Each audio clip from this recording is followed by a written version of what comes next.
In from Rust Belt Basketball Coaches Network. I hope everybody's having a gallant start to their week on this fine Monday morning. One of the things that really makes me happy, especially now that I'm a civilian and not on the sidelines, is when I get a notification via text or email or whatever saying, hey, we saw something you had posted and we put it in and it just worked great. And I got 3 messages here today and also combination of today and Saturday and Sunday regarding a post or a short video we had posted regarding short, an unconventional zone offense that we utilized for years that's multi-purpose. And what I mean by that is you can use it against darn near any zone. We never found a zone we couldn't utilize it against, but the coach who had gotten, or through the 3 coaches who had gotten with us, each had success utilizing short against 3 different zones.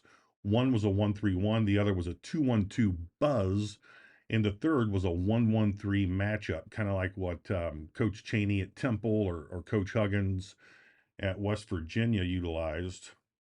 And with those, each of those thank you notes, I also got a couple more questions.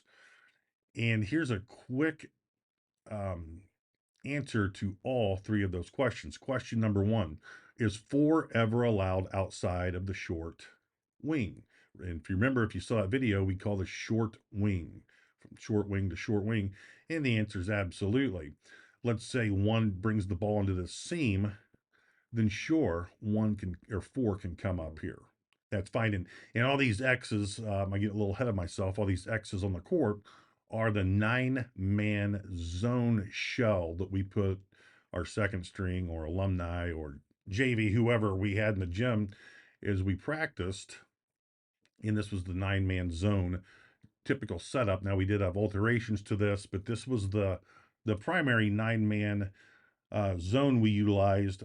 If, and this is talking more specifically about a Saturday morning when we had a Friday Saturday game and we're getting ready for a team who utilizes multiple zones or a zone that we didn't see very often, and we have extremely limited practice time in regards to preparing our team for Friday night or Saturday nights. I'm sorry, Saturday night's game.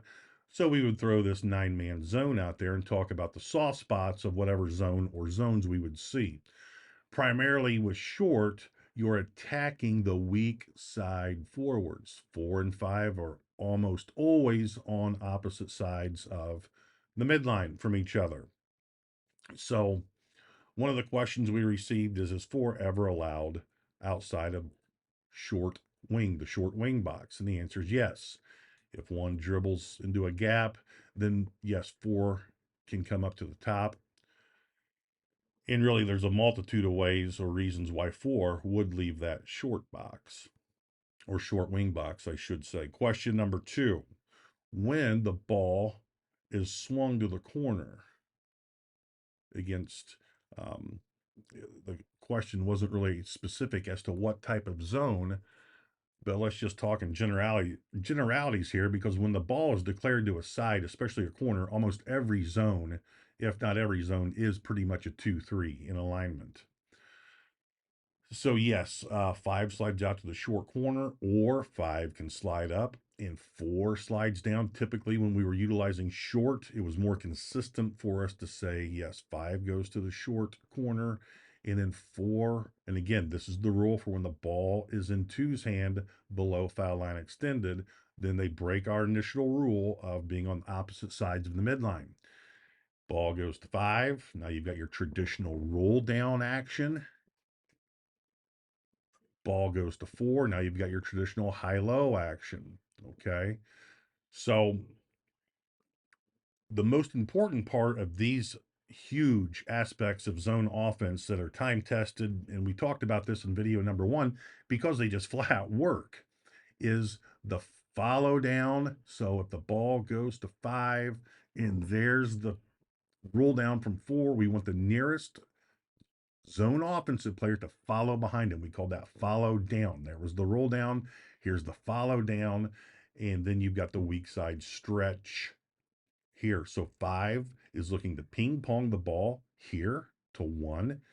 If 2 players collected on 4 on his roll down, then one's going to be open for a jump shot. And then you do have superior offensive rebounding capabilities there or positioning.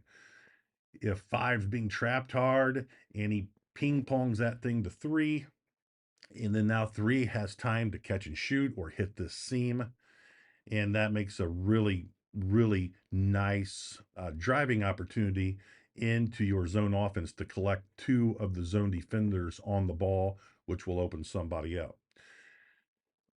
And I think to piggyback off of that question, when the ball did cross the midline, whether it be via a dribble or the pass, yes, 2 is allowed to run the baseline. He can cut up in here. Let's say the balls or the short man, the 4-man's here. 2 can cut in here. He can cut off the weak side forward.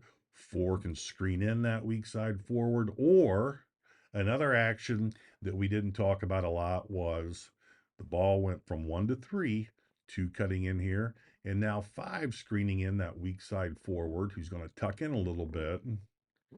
And now you've got letter X passing here to 2. And a lot of times that will allocate the quick bounce pass to the short corner. And now you're back in business with what we call standardized zone offensive tactics. So I hope that those things answer your question. We'd love to help you out.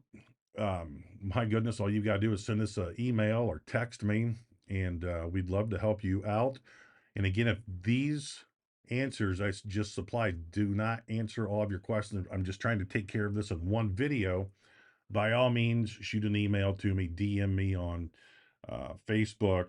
I am getting better at Twitter and Instagram and those things, but it is a work in process for me. Anyway, I hope that helps.